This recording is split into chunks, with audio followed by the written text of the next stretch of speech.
WBRZ News 2 starts with breaking news. And we start with breaking news tonight. I'm Michael Shingleton. And I'm Sylvia Weatherspoon. A 5-year-old is missing tonight after a massive fire at the Cedarwood Apartments. Fire swept through several units around 7 o'clock. Dozens of people are without homes tonight. Our live team coverage with News 2's Mark Armstrong and Brett Buffington. And we will start with Brett, the very latest on this investigation. Brett.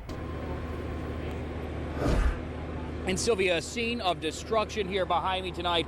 The gaping hole in the side of this apartment complex. Thank you. And now the gut-wrenching feeling from neighbors who had to stand by there. You saw them in the video waiting and watching their homes burn. And of course, as Brett said, the thought of this 5-year-old child missing. We heard Kurt Monty say that if there's any likelihood that she was still in that apartment at this point, they don't hold out much hope for survival. It is just heartbreaking. And News 2's Mark Armstrong continues our team coverage. He talked with people who live there.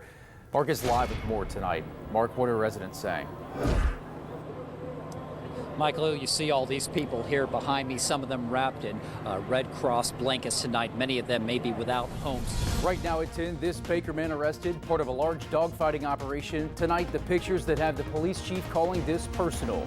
And a psych ward cleared out by a fire. Why officials can't track down dozens of inmates. I'm Michael Shingleton. Sylvia has the night off. The news begins in 15 seconds. Well, an embarrassing moment for the East Baton Rouge Parish Democratic Party tonight. Members of the executive committee had to recast ballots for their endorsement in the mayor-president race. News 2's Mark Armstrong has more on what caused this mess.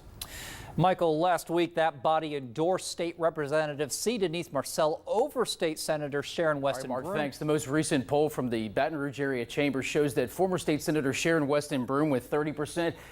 She's followed closely by Bodie White at 29%, State Representative C. Denise Marcel at 11%. As you can see right there, Metro Councilman John Delgado at 9%, Smokey Bourgeois with 4%, and Daryl Gissel with 3%. And we have new pictures tonight of what Baker police believe to be a dog-fighting operation. This, a makeshift ring inside what appears to be an outdoor shed.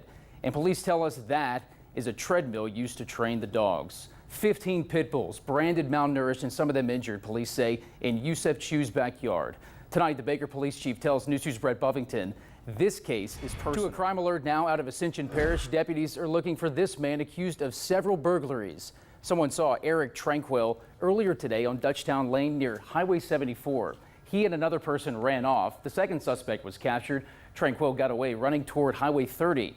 Tranquil is about 5'9" and weighs about 165 pounds. Deputies think that he has left the area, but they still consider him armed and dangerous, and they're going to have extra patrols near Dutchtown and Geismar. In East Baton Rouge, deputies arrested 19-year-old Donald Moore Jr., accused of raping an 11- and a 13-year-old boy.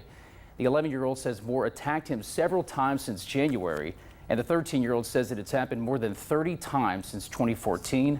Moore is charged with 2 counts of rape. About 2 months now since the flood in one of the hardest hit areas near Joy Road, making significant progress. Back in August, residents spent just hours on top of their rooftops waiting to be rescued. And here's what it looks like now. Of course, still plenty of damage. Some homeowners are just now moving back into their homes. Neighbors describe others as undocumented workers, so they're having to make their own repairs without FEMA's help. Everybody here, almost the people, it is illegal, and the FEMA no pay nothing to the people. And the people lost everything. The people say, what can I do? But I say, okay, working hard. Residents estimate the flood forced more than 1,000 people out of their neighborhood on Jordan near Prescott. And because so many people are dealing with the emotional toll of the Great Flood, the Crisis Intervention Center is seeing a massive increase in calls. People calling about everything from anxiety to PTSD from the flood. Employees say they've gotten as many as 20,000 additional calls a day, and intervention specialists say that number is only going to go up.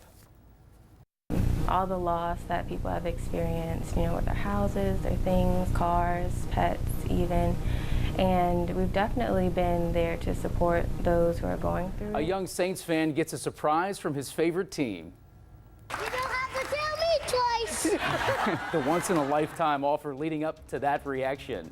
And a wild prison break in Brazil will tell you how the inmates broke free. Tell you what, a lot of people looking forward to this weekend. They are. You're watching WBRZ News 2 at 10. A 14-year-old Saints superfan got to visit the cast of Good Morning America this morning. 14-year-old Jarius Robertson has a chronic liver disease. Last year, he met the Saints during one of his extended hospital stays. And this morning, he talked to the GMA crew about that life-changing experience and even got a special visit from some of his role models. It's simple now. As a coach, you love it when you see someone with his energy. He is on everyone's butt, trust me. So we're going to sign Jarius today to a contract to become a New Orleans Saint. Today, right here, right there in New York. Right here, man. There you go. There you go. Sign it. You don't have to tell me twice.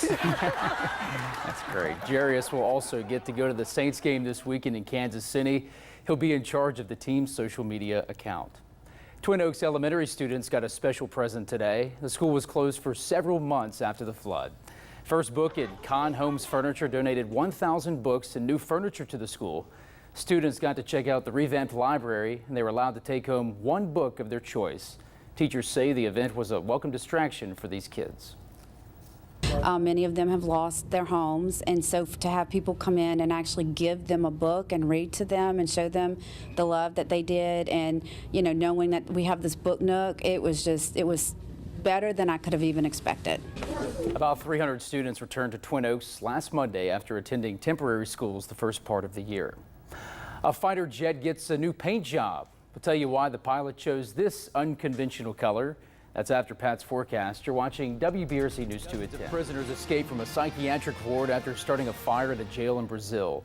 55 inmates fled the facility during the fire. So far, 18 have been recaptured.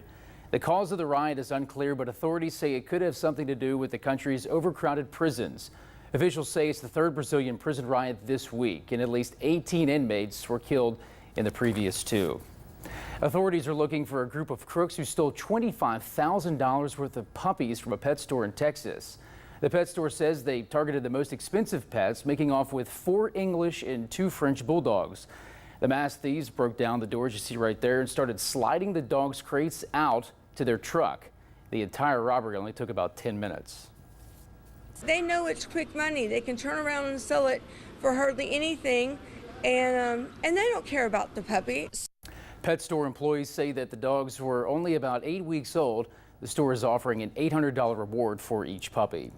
A pink fighter jet for breast cancer awareness and a seriously hot pepper scorching a man's throat. Top news around the world in 80 seconds.